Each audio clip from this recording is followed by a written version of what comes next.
sisters asked a little bit earlier about, am I hypocritical if I just were to wear the hijab in Ramadan and then no?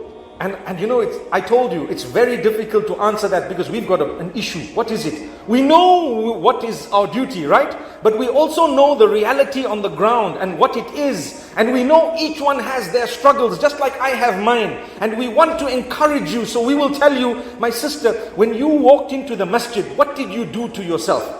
You will say, well, I tried to cover myself as best as possible. Why? Because you know what? This was the house of Allah. I know I've got a duty, but when I came to the house of Allah, I felt more obliged to be more appropriately dressed in a way that perhaps I will not displease Allah in His own house.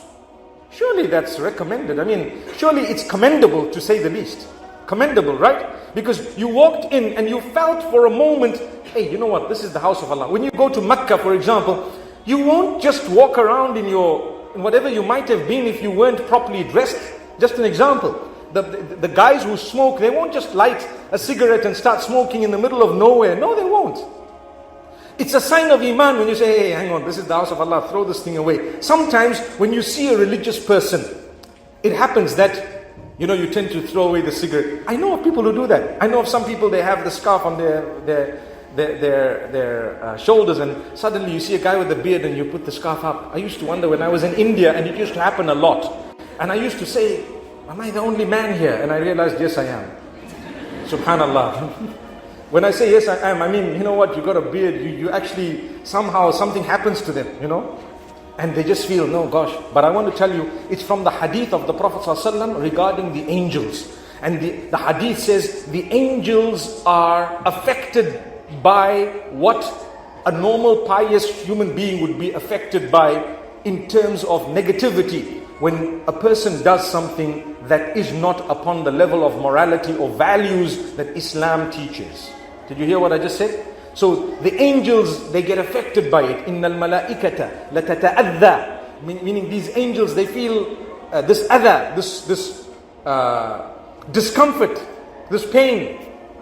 When I say pain, I mean it's like a grief at what is done in terms of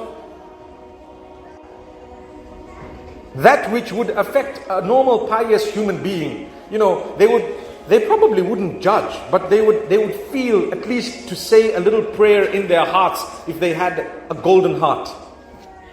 If you have a golden heart and you see something going wrong, the first thing you do is you reach out to the person with a prayer within your heart. Within your heart, say a dua to Allah. Oh Allah, help me and help them.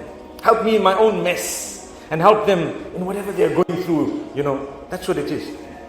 So, for a person to practice only during Ramadan is not ideal, because what you've done, you've walked through the aisles of the same supermarket and you put all the goods into the trolley and you went to the till. The till depicts the end of Ramadan, right? And the market is the Ramadan. And the goods are the good deeds, right? They're being sold. Are you following my example here? And as you're walking, you've taken so much, mashallah, and you know you've just got a bargain. You've just saved thousands of pounds in one trolley.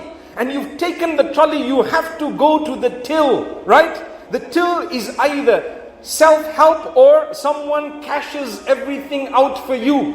And as they're cashing it out, you need to walk out of that supermarket or store with the goods, not without them.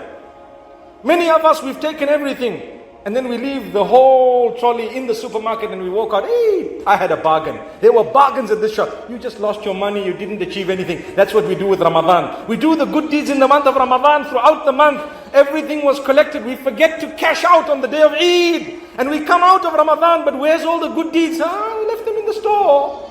Allahu Akbar. You see the example I've given you? It is similar to what we do in Ramadan, inside out.